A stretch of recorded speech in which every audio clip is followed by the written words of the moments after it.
السلام علیکم ورحمۃ اللہ وبرکاتہ۔ الحمد للہ وکفی وسلام علی عبادہ الذین اصطفی، اما بعد۔ اس عظیم الشان نبی پر درود و سلام پیش کرتے ہیں۔ یا ایہا الذین آمنوا، اے ایمان والو، صلو علیہ وسلموا تسلیما، تم بھی شروع ہو جاؤ اس محبوب نبی پر سلام بھی بھیجو، صلاۃ بھی بھیجو۔ کسی امت کو حکم نہیں دیا کہ اپنے نبی پہ درود بھیجو۔ موسیٰ علیہ السلام بڑے نبی ہیں، ابراہیم علیہ السلام بڑے نبی ہیں، نوح علیہ السلام بڑے نبی ہیں، عیسیٰ علیہ السلام، یہ چار بڑے نبی ہیں۔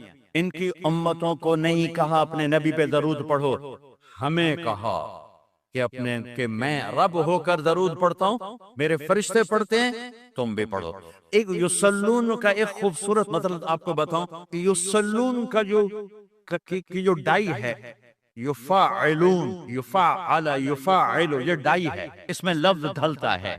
جو لفظ یفاعل، یفاعل کی ڈائی میں ڈھلتا ہے، اس میں تکرار کا مطلب پایا جاتا ہے، بار بار بار بار، اس میں مطلب پایا جاتا ہے۔ یصلی فاعل، یصلی یفاعل، یصلون یفاعلون۔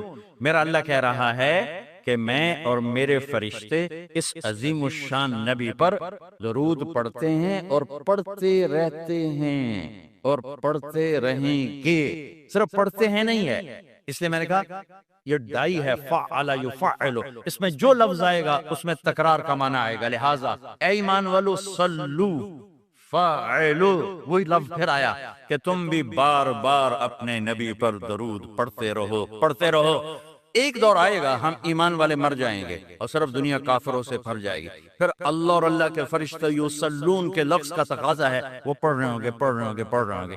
پھر ایک دور آئے گا کہ اللہ قیامت کا دھماکہ قائم کرے گا، تو انسان بھی مر جائیں گے، کافر اور فرشتے جبریل میکائیل سب مر جائیں گے، صرف اللہ رہ جائے گا۔ اللہ، اللہ، میرے رب کی قسم، لفظ یصلون کے اندر یہ مطلب شامل ہے کہ پھر اللہ اکیلا اپنے نبی پہ درود پڑھتا رہے، پڑھتا رہے، پڑھتا رہے۔ آپ وہ جنت بنا سکتے ہیں جو کوئی بھی نہیں بنا سکتا۔ میں نے شروع میں جو بات شروع کی تھی کہ ایک وی آئی پی جنت فردوس، اس میں ایک وی آئی پی جنت ہے، وی آئی پی میں وی آئی پی جنت ہے۔ اس وی آئی پی جنت کی بتانے لگا تھا کہ اللہ کیسے دیدار کرائے گا، کیسے کلام سنائے گا۔ جب اللہ کے نبی اپنا کلام سنا چکیں گے، پھر اللہ تعالیٰ فرمائیں گے اس سے اچھا سنو، کہیں گے یا اللہ کیا کہ تمہارا رب رضوان پردے ہٹاؤ، ایسے پردے ہٹیں اور اللہ سامنے آئیں گے۔ اب اللہ قرآن پڑھیں گے، قرآن، اپنا قرآن پڑھیں گے۔ اچھا، پہلے جو آواز چل رہی تھی جنت کی لڑکیاں، داؤد علیہ السلام، محمد مصطفیٰ صلی اللہ تعالی علیہ وسلم، تو ساتھ جنت کا ساز چل رہا تھا، ساز۔ لیکن جب اللہ اپنا کلام سنائیں گے، اس کو ساز کی ضرورت نہیں، ساز سہارا دیتا ہے، سہارا، ضرورت نہیں، لہذا سارے ساز، آواز خاموش۔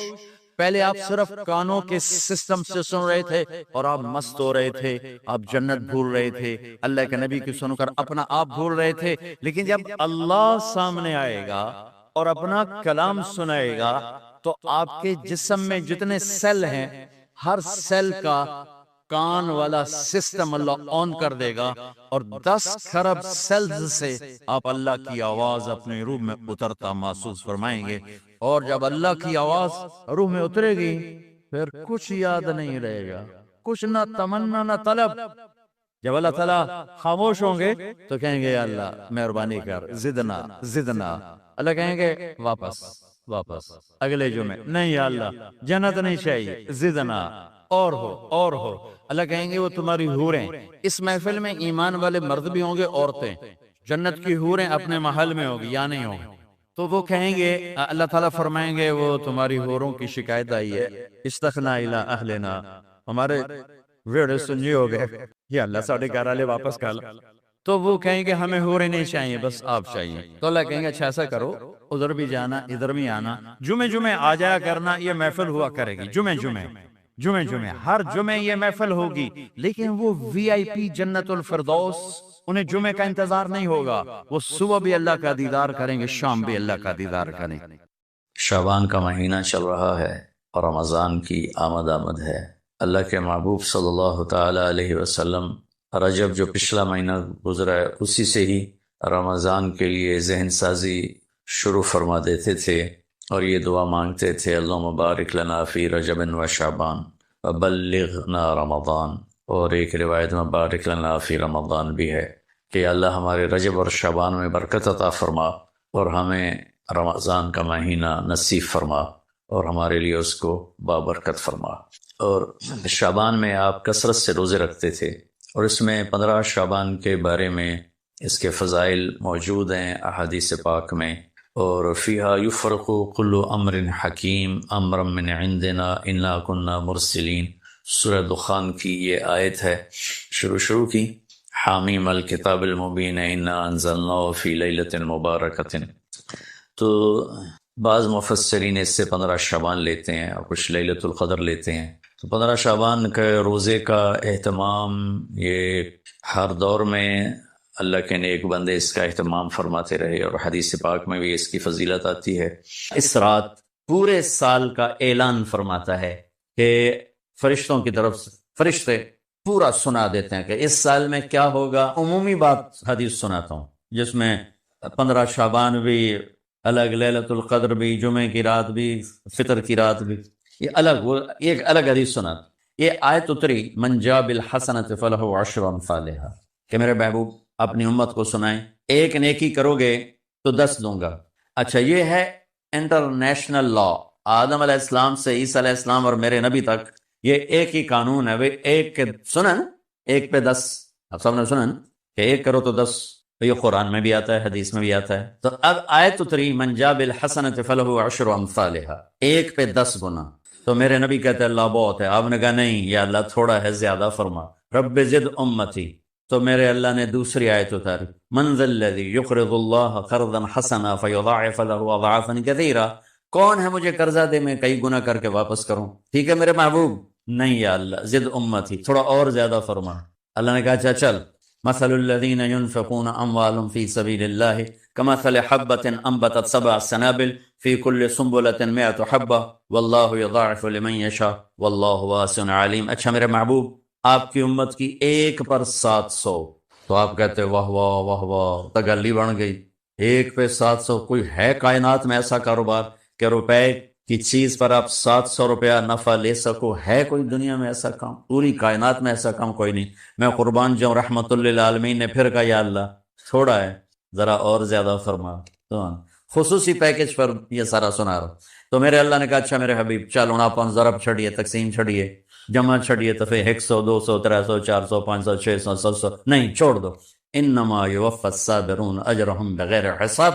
ہاں اتنی میری شرط ہے جو آپ کی امت میں صبر والے ہوں گے ان کو بے حساب دوں۔ کھلا چیک، جو مرضی لکھنا ہے لکھ دو، 700 لکھو، 700 کروڑ لکھو، 700 کھرب لکھو، جو لکھو، اللہ تعالیٰ کہہ رہا کھلا چیک۔ یہ اس امت کا معاملہ ہے اللہ کے ساتھ، اور اللہ کا معاملہ ہے اس امت کے ساتھ۔ اس خصوصی پیکج میں 15 شعبان ہے۔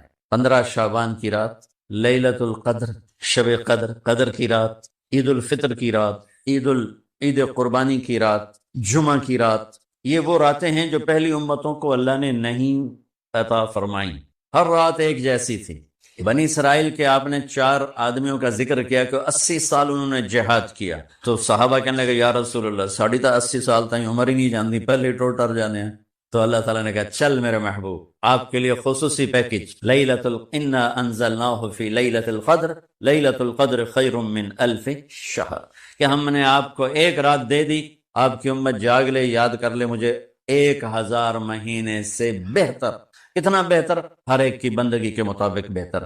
اسی میں سے لیلۃ نصف شعبان، 15 شعبان بھی ہے، اور اس رات کو میرے نبی کی صبح کو روزہ رکھتے تھے، اور اس روزے کی فضیلت یہ ارشاد فرمائی کہ 15 شعبان کا روزہ پچھلی 15 سے اس 15 کے درمیان جتنے گناہ ہوتے ہیں سب کی معافی کروا دیتے۔ ایک دن کا روزہ سارے پورے سال کے گناہ معاف فرما دیتے۔ دوسرا 15 شعبان میں اللہ کے ہاں تو سب کچھ موجود ہے، لکھا ہوا ہے، لیکن جیسے گورنمنٹ بجٹ پیش کرتی نا پورے سال میں، یہ ہوگا یہ ہوگا یہ ہوگا یہ ہوگا، چیزوں کے ریٹ اور باقی ساری چیزوں کا اعلان ہوتا ہے، اسی طرح میرا اللہ اس رات پورے سال کا اعلان فرماتا ہے کہ فرشتوں کی طرف سے فرشتے پورا سنا دیتے ہیں کہ اس سال میں کیا ہوگا، کہاں بارش ہوگی کہاں نہیں ہوگی، کہاں امن ہے کہاں جنگ ہے، کہاں بیماری ہے کہاں صحت، کون کیسا وقت گزارے گا، کب مرے گا۔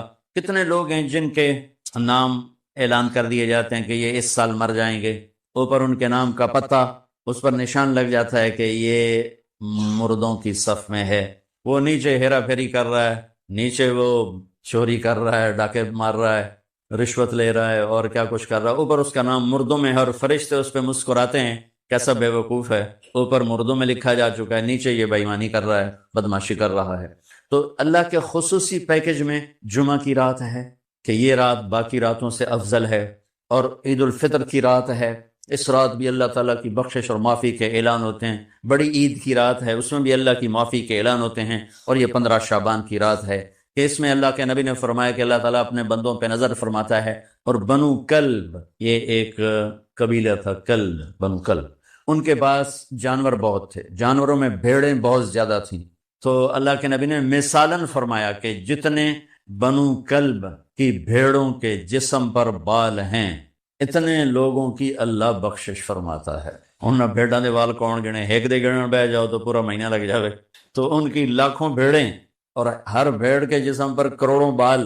تو میرے نبی نے مثال کے طور پر یہ ارشاد فرمایا، یہ ایک مثال ہے کہ اللہ بے حساب لوگوں کی معافی کا اعلان فرماتا ہے۔ تو آپ فرماتے تھے کہ میں روزہ رکھتا ہوں اس لیے کہ جب میری موت کا اوپر اعلان ہو رہا ہو تو میں روزے کے ساتھ، میں جب میرا نام زندوں سے کٹ کے اور آگے جانے والوں میں لکھ دیا جائے تو پھر میں روزے کی حالت میں ہوں۔ تو اس کہ دن کا روزہ اور رات کی بندگی، رات کی بندگی کوئی مخصوص نہیں، ہمارے ہاں بہت سارے عجیب و غریب کام شروع ہو رہے ہیں، اور 15 شعبان ہو، لیلۃ الشب قدر ہو، شب جمعہ ہو، یا جتنی بھی یہ عبادات کی راتیں، اس میں کوئی اجتماعی عبادت نہیں ہے، اس میں فرد کی انفرادی عبادت ہے، اور گھر میں ہے، مسجد میں نہیں، گھر میں۔ اپنے گھروں کو مسجد بناؤ۔ میرے نبی کبھی بھی سنتیں مسجد میں نہیں پڑھتے تھے، آپ حیران ہوں گے کہ میرے نبی نے کبھی زندگی اشراق پڑھے، مسجد میں 2 نفل آپ نے پڑھے اشراق، اس کے علاوہ آپ سنتیں گھر سے پڑھ کے آتے تھے اور نوافل گھر جا کے پڑھتے تھے۔ تو یہ نفلی بندگی کی رات ہے بھائیو۔ تو اس رات میں انفرادی عبادت ہے، کوئی اجتماعی نہیں، آؤ بھائی صلاۃ تسبیح پڑھیں اور آپ اکٹھے بیٹھ کے ذکر کریں، اکیلا۔ اور پھر اس میں بہترین بندگی ہے توبہ کرنا اور دعا کرنا، بہترین بندگی، کیونکہ اس رات میں اللہ تعالیٰ اپنے بندوں پہ نظر ڈالتا ہے اور سب اہل ایمان کی بخشش کرتا ہے۔ اللہ کی بارگاہ میں کچھ گناہ کی کوئی حیثیت نہیں، توبہ کر لو، شرک بھی ہے ہزاروں سال کا، توبہ کر لے یوں معاف، یوں معاف، 1 سیکنڈ میں معاف۔ توبہ نہ کریں تو پھر کام خطرناک ہے، توبہ کر لے تو شرک بھی معاف ہے۔ تو اس رات کی برکتوں میں، رحمتوں میں ہم توبہ کریں اپنے گناہوں پر، ہم نیکیاں بھی گناہ ہیں ہمارے۔ اور میں پھر سنا رہا ہوں، اس رات میں بخشش نہیں ہوتی شراب پینے والا، ماں باپ کا نافرمان، رشتہ داروں سے لڑنے والا، دل میں نفرت کینہ پالنے والا، تکبر کرنے والا، زنا کرنے والا، شرک کرنے والا، والا والی دونوں، مرد عورت دونوں کے لیے چل رہا ہے۔ لیکن اگر کوئی بھی توبہ کر لے گا، لوجد اللہ تواب الرحیم، سب معاف ہوں۔ چلو بھی دعا مانگ دیا، اور مسلم کی بجائے کسی پر دیوبندی کا لیبل، کسی پر بریلوی کا لیبل، کسی پر شیعہ کا لیبل، کسی پر اہل حدیث کا لیبل، لکھاں لیبل بنا کے انہوں نے ہمیں ٹوٹے ٹوٹے کر دیا۔ دیکھو میں ہاتھ جوڑتا ہوں، شعبان کا مبارک مہینہ ہے، میرے نبی پاک صلی اللہ تعالی علیہ وسلم جب رجب کا پچھلا مہینہ جو گزر گیا نا، یہ جب آتا تھا تو آپ کہتے تھے اللہم بارک لنا فی رجب و شعبان، یا اللہ ہمارے رجب اور شعبان میں برکت دے، وبلغنا رمضان، اور یا اللہ آگے رمضان آ رہا ہے، یا اللہ ہمیں اس تک پہنچا دے۔ اور آپ شعبان میں سب سے زیادہ روزے رکھتے تھے، کبھی کبھی پورا مہینہ شعبان کے روزے آپ رکھتے تھے۔ اور 15 شعبان جو بہت مبارک رات ہے، اس میں آپ نے فرمایا اس کا قیام، رات کی تہجد اور دن کا روزہ، یہ اللہ تعالیٰ کی بارگاہ میں بہت محبوب ہے۔ تو ہم مسلمان کے لیبل کو ہٹا کر، آپ دیکھو مسجدوں پہ لکھا ہوتا ہے بریلوی مسجد، دیوبندی مسجد، اہل حدیث مسجد، مسجد تو اللہ کی ہے۔ امام بارگاہ ہارون رشید نے اپنی بیوی سے کہا، غصے میں آ گیا، کہنے لگا اگر تو نے آج رات میرے ملک میں گزاری تو تمہیں 3 طلاق۔ پیچھے سر نپ کے بہ گیا، اے میں کی آخرت۔ تو اس نے علماء کٹھے کیے، کہنے لگا جی میں نے بیوی سے کہا ہے تو نے رات میرے ملک میں گزاری، تمہیں 3 طلاق، تو کوئی طلاق سے بچنے کی صورت ہے؟ تو علماء نے کہا ایک ہی صورت ہے کہ تمہارے ملک سے رات باہر گزارو۔ ملک اس کا فیصلہ باد تک تھا اور ادھر کاشغر تک تھا اور دنیا میں پھیلی ہوئی حکومت تھی، تو گھوڑے پہ تو یہ فاصلہ طے نہیں ہو سکتا، لہٰذا انہوں نے کہا یہ رات آئے گی طلاق ہو جائے گی۔ وہ کہنے لگا ابو حنیفہ جو جن کی ہم پیروی کرتے ہیں، امام ابو حنیفہ، ان کے فتوے پہ عمل کرتے ہیں، کہا ان کے شاگردوں میں کوئی ہے؟ ان کا ایک شاگرد ہے۔ اس وقت امام ابو یوسف بڑے غریب فقیر دھوبی کے بیٹے تھے، ان کا ایک ہے ابو یعقوب، ابو یوسف یعقوب ان کا نام تھا، کہا اسے بلاؤ۔ وہ آ گئے، انہوں نے ان سے پوچھا ہارون رشید نے، اچھا اس سے پہلے ایک واقعہ ہوا، ناجائز تجاوزات آج سے نہیں ہیں، بہت پرانے زمانے سے۔ ایک یہودی اس محلے میں رہتا تھا، بڑا سیٹھ، تو اس نے اپنے گھر کی دیوار توڑ کے گلی بیچ میں لے لی، گلی کو تنگ کر دیا، چھوڑی سی پہ تنگ کر۔ امام ابو یوسف نے اس سے کہا بھائی غریب لوگوں کا راہ نہ روک، ہمارے لیے گزرنے کا راستہ تو کھلا رکھ۔ تو اس نے بڑے تکبر سے کہا جب تو پالکی میں بیٹھ کے آئے گا تو کھول دوں گا۔ میں غریب بندے نے روٹی نہیں لبدی پالکی اس زمانے کی معزز سواری تھی جو غلام اٹھاتے تھے، نوکر، اور اس میں وہ خواتین یا مرد نوابان جو ہوتے تھے وہ بیٹھ کے ایک محلے سے دوسرے محلے جاتے تھے، کیونکہ اندر تو کوئی گھوڑے یا سواریاں تو چلتی نہیں تھیں۔ تو انہوں نے امام ابو یوسف کو بلا کے پوچھا جی حضرت میں نے بیوی کو یہ کہا ہے تو نے میرے ملک میں رات گزاری تو تمہیں 3 طلاق، تو کوئی شکل ہے کہ طلاق نہ ہو؟ تو انہوں نے بغیر سوچے کہا رات مسجد میں گزارے طلاق نہیں ہو۔ تو علماء نے ان کو ایسے دیکھا، یعنی اکھیاں نال، بھئی ایک ہی میں۔ تو امام ابو یوسف نے جواب دیا وَأَنَّ الْمَسَاجِدَ لِلَّهِ، اللہ تعالیٰ قرآن میں کہتا ہے مسجد اللہ کا گھر ہے، ہارون دا نہیں ہے، ہارون رشید دا نہیں ہے، مسجد اللہ دی ہے، لہٰذا مسجد میں رات گزارے طلاق نہیں ہوتی۔ تو ہارون رشید اتنا خوش ہوا، انہوں نے کہا 1 لاکھ درہم ان کو انعام دیا جائے اور ان کو chief justice of Abbasi kingdom بنایا جائے۔ اور جب وہ جانے لگے تو کہنے لگے ٹھہرو پالکی لاؤ بھائی، پالکی کہ ان کو پالکی میں بٹھا کے گھر چھوڑا جائے۔ جب اپنی گلی کے کونے پر پہنچے تو کہنے لگے پالکی اتھے رکھ دو، نہ رکھتے تو یہودی نو سدو، کوئی یہودی 4 دن پہلے دی گل ہے، یہودی نے دیکھا شاہی غلام شاہی پالکی تو کمبل لگ گیا، کہنے لگا دیکھ بھائی میں پالکی میں آ گیا ہوں، اب تو ہمارا راستہ کھول دے۔ کہا حضور بالکل تم نے دیوار توڑ کے پیچھے کر دو۔ بھائی ہم مسلم ہیں، ہم مومن ہیں، ہاں اس امت میں عقائد کا بھی اختلاف ہے، اعمال کا بھی اختلاف ہے، لیکن اس کا مطلب یہ تو نہیں ہے کہ یہ بھی کافر وہ بھی کافر۔ ہر مکتب فکر یوں سمجھ رہا ہے کہ بس میں ہی مسلمان ہوں باقی سارے کافر ہیں۔ یہ دیکھو میں تمہیں ہاتھ جوڑتا ہوں، ایسے فتنہ پھیلانے والے مولویوں کے قریب بھی نہ جاؤ، وہ کسی بھی مکتب فکر سے ہو، ان کو دور ہو کے گزرو۔ اور ہر مکتب فکر میں اللہ کے نیک بندے اور صلح چاہنے والے، محبت چاہنے والے بے شمار ہیں، ان کی سنو۔ تو بھائیو کامیابی کا معیار ہے اسلام، ان الدین عند اللہ الاسلام، ومن یبتغ غیر الاسلام دینا فلن یقبل منہ، جو اسلام کے علاوہ کسی چیز کو اختیار کرے گا اللہ کہے گا مردود ہے۔ اسلام کیا ہے؟ میرے نبی پاک صلی اللہ علیہ وسلم کی لائی ہوئی مبارک زندگی۔ یا ابا سفیان جئتکم بکرامت الدنیا والآخرہ، ابو سفیان میں تمہارے پاس دنیا اور آخرت کی عزت لے کر آیا ہوں۔ وجعل الذل والصغار لمن خالف امری، جو میرے اس راستے سے ہٹے گا اللہ اسے ذلیل کر دے گا۔ یہ بھی میرے نبی کی حدیث، اور میرے نبی کی زندگی اور میرے نبی کا اسلام تھوڑے سے وقت میں آپ کو سارا بتا دے، سارا مختصر۔ اسلام شروع ہوتا ہے عبادت سے اور مکمل ہوتا ہے اخلاق۔ یہ بلڈنگ مسجد ہو یا مندر ہو یا گھر ہو یا گردوارہ ہو یا گرجا ہو، ہوٹل ہو، ہاسپٹل ہو، بنیاد سے شروع ہوتا ہے اور چھت پہ جا کے مکمل ہوتا ہے۔ سہیل صاحب نے اس وقت بلایا جب چھت مکمل ہو، چھت نہ ہو تو نہ گھر میں بیٹھا جا سکتا ہے، نہ مسجد میں، نہ دفتر میں، نہ ہاسپٹل میں۔ تو میرے نبی نے 1-2 حدیثیں سناتا ہوں جس سے پورے اسلام کی تصویر سامنے آ جائے۔ آپ نے فرمایا بنی الاسلام علی 5، اسلام کی بنیاد، آ گئی بنیاد، عمارت سے تشبیہ دی ہے، عمارت سے۔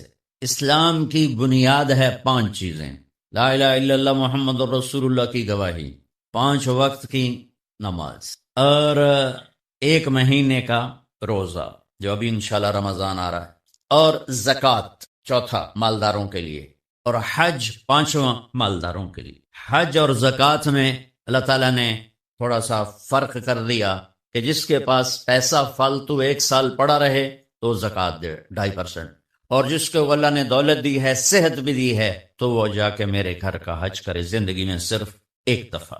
اسلام کی بنیاد میں 5 پتھر پلر بنائے گئے ہیں: کلمہ، نماز، روزہ، زکوٰۃ اور حج۔ یہ تو بنیاد ہو گئی۔ بنیاد کوئی ڈال دے تو وہ یہ نہیں کہتا جی یہ میرا گھر ہے، کہتا جی یہ گھر بن رہا ہے۔ بنیادیں پڑی ہوں، کوئی نہیں کہتا یہ مسجد ہے، کہ جی یہ مسجد بن رہی ہے۔ کوئی نہیں کہتا جی یہ میرا دفتر ہے، کہتا جی دفتر بن رہا ہے، یہ ہاسپٹل بن رہا ہے، یہ مندر بن رہا ہے، یہ گرجا بن رہا ہے، یہ گردوارہ بن رہا ہے۔ کوئی اس کو کوئی نام نہیں دیتا جب تک چھت نہ پڑ جائے۔ تو ہمارے پاس جو اس وقت اسلام ہے وہ بنیادی اسلام ہے، صرف نمازی، روزہ، زکوٰۃ، حج، وہ بے جان ہے کیونکہ چھت کوئی نہیں ہے۔ لیکن یہ بھی آخرت کے ہمیشہ کے عذاب سے بچانے والا ہے۔ اب چھت پہ جا کے چیز مکمل ہوتی ہے، تو اسلام کی چھت کیا ہے جہاں جا کے اسلام مکمل ہو جائے؟ تو میرے نبی کی دوسری حدیث اس کے ساتھ جوڑ لو۔ آپ نے فرمایا انما بعثت لاتمم مکارم الاخلاق، میں دنیا میں اس لیے آیا ہوں کہ تمہارے اخلاق کی چھت بنا دوں، تمہارے اخلاق مکمل کر دوں۔ تو میں 2 لفظوں سے یہ بات کر رہا ہوں، ایک بنیا پہلی حدیث میں، ایک اتمم دوسری حدیث میں، کہ اسلام شروع ہوتا ہے عبادت سے اور مکمل ہوتا ہے اتمم۔ اتمم ہوتا ہے پوری طرح مکمل کرنا اور اچھی طرح مکمل کرنا۔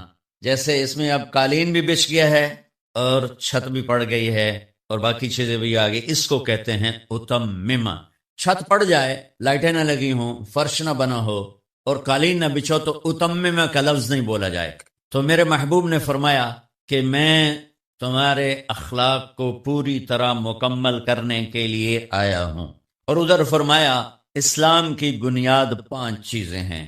تو بھائیو، میرے نبی کا دین، میرے اللہ کا اتارا ہوا اسلام مختصر 2 حدیثوں میں ہے، ایک کلمہ، نماز، روزہ، حج، زکوٰۃ، اور ایک اچھے اخلاق۔